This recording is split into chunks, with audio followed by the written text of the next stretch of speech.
Hello everyone, Radhe Radhe সবাইকে। হরে কৃষ্ণ, জয় শ্রীকৃষ্ণ। আশা করছি তোমার সবাই খুব ভালো আছো। আমি খুব ভালো আছি। চলে এলাম যে শ্রী গোপু চ্যানেল থেকে ছোটোখাটো মিষ্টি ভিডিও নিয়ে। গুড আফটারনুন সবাইকে, শুভ দুপুর। কেমন হচ্ছে তোমরা অবশ্যই কমেন্টে জানিয়ে যেও। এখন বেজে গেছে হচ্ছে দুপুর 1:47 এবং আমরা কিন্তু এখন বেরিয়ে পড়েছি বাড়ি যাওয়ার উদ্দেশ্যে।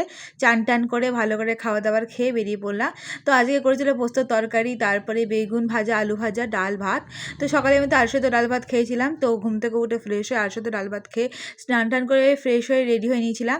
তারপর একটু লুডো উনো ফুনো খেলে নেওয়ার পর দুপুরে খাবার খেয়ে বেরিয়ে পড়লাম। আর ওইদিকে দেখতে পাচ্ছ কাকিমণি কিন্তু আমাকে হাফ রাস্তা এগিয়ে দিল। তারপর কিন্তু আমরা চলে আসছি থার্ড নম্বর প্ল্যাটফর্মে। বিকজ আমার ভাই রেল টপকে গেল। কারণ হচ্ছে ভাইকে বললাম, ভাই তুই যা, গিয়ে টিকিট কাট, টিকিট কেটে আয়, আমি 3 নম্বর প্ল্যাটফর্মে আসছি, বসে আছি। তো আমি সেই জন্য আমি একদম ব্রিজ পেরিয়ে 3 নম্বর প্ল্যাটফর্মে এসে বসে পড়লাম।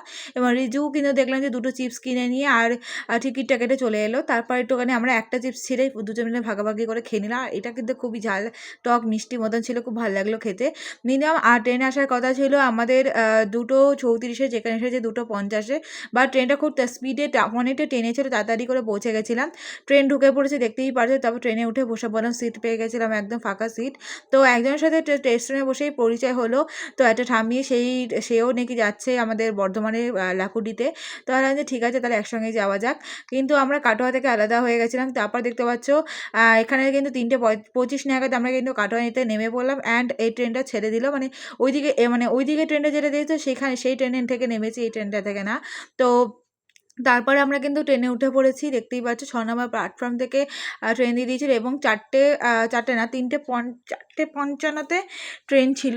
4:55 ছাড়বে, 4টে বাজে না 3:55 ছাড়বে। ভুলভাল বকছি, কী বলবো বলো তো। যাই হোক, এখন 3:35 মতো বাজছে। রিজুকে বললাম তুই যা একটুখানি ঘুগনি নিয়ে আয়। ঘুগনি খেতে তো খুব ভালো লাগে। আর তার মধ্যে যদি কাটোয়ার ঘুগনি হয় আরও ভালো। তো কাটোয়াতে আসা যাওয়াতে ঘুগনি খাই, জানো, আসার সময় ঘুগনি খেতে এসেছি, তারপর যাওয়ার সময় ঘুগনি খাচ্ছি। এদিকে রিজু আর আমি ঘুগনি খেয়ে নিলাম। তো তারপরে আমি একটুখানি দই লস্যি খেয়ে নিলাম। এবং রিজু এটা ব্ল্যাক কালার কি খেলো কে জানে, ওটা খুব চটপটা ছিল, মানে আমি খেলাম কিন্তু আমার ভালো লাগেনি। তো আমি একটু মিষ্টি মিষ্টি খেতে ভালোবাসি বলে একটু মিষ্টি মিষ্টি খেতেই ভালো লাগে। তো খাওয়ার পর তারপর একটুখানি দেখতেই পাচ্ছ আমি তো জানা ধারে বসেছিলাম, রোদ লাগছিলো কিন্তু মজা লাগছিলো, বিশাল ভালো লাগছিলো ওয়েদারটা। তো ভীষণ রোদও ছিল আজকে, খুবই গরম আর তেমন রোদ ছিল। তোমাদের কেমন লাগছিলো আজকে ওয়েদারটা অবশ্যই কমেন্টে জানিয়ে যেও।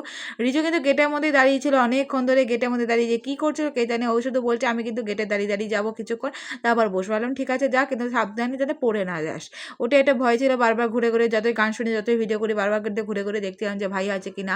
তো তাও টেনশন হচ্ছিল। কিন্তু সবাই দেখো দেখতে দেখতে কতটা মানে কেটে গেল, 19টা বছর আমার জীবনে কেটে গেল।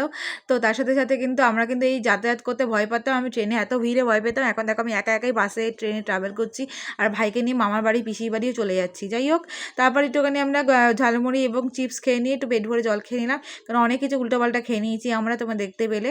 তো এবার দেখতে পাচ্ছি বর্ধমান ঢুকছিলাম এবং এই যে রিজু এখন আমরা জায়গা চেঞ্জ করে বসেছিলাম কিছুক্ষণ। তো তারপর দেখলাম 5টা ঠিক 5টা 8 নাগাদ আমরা ট্রেন থেকে নেমে পড়লাম। অ্যান্ড ওপর ব্রিজে উঠে পড়লাম। ওভারব্রিজটা ক্রস করার পর টোটোয় উঠে পড়েছিলাম। অ্যান্ড যেতে যেতেই বললো যে তুমি উদয়পুরে যাবে, যে হ্যাঁ, তার সঙ্গে সঙ্গে উদয়পুরিতে বসলাম। আর ট্রেনটা কিন্তু সঙ্গে সঙ্গে ছেড়ে দিল 5টা 14 নাগাদ। দেখতে পাচ্ছ আমরা কিন্তু ট্রেন থেকে বেরিয়ে গেছি। আর এই যে দেখতে পাচ্ছ টোটো থেকে বেরিয়ে পড়লাম আর স্টেশনটা পেরিয়ে করেছে। আর আমাকে কেমন লাগছে জানি, মুখের অবস্থা খুব খারাপ, মনে হচ্ছে মুখ থেকে এক গাদা তেল বেরোচ্ছে। যাই হোক, কারণ হচ্ছে আমার স্কিন কিন্তু অয়েলিও না ড্রাইও না, কিন্তু এই গরমকালে যে কম্বাইন স্কিনে যা নর্মাল স্কিনে যা অবস্থা হয়, যেটা আমি ছাড়া আমরা যাদের মতো নর্মাল স্কিন তারাই জানে। তো যাই হোক, তারপর ট্রেন থেকে বলছে কেন, টোটো থেকে নেমে দেখো আমি বাড়ির দিকে চলে যাচ্ছি। অ্যান্ড যেতে যেতে দেখি এখানে ঈশান কিন্তু দৌড়ে চলে এসেছে আমার হাত ধরে, এখন আমার বাড়ির সামনে যাচ্ছে। তো দেখতেই পাচ্ছ আমার বাড়ির সামনে কিন্তু এসে পড়েছি।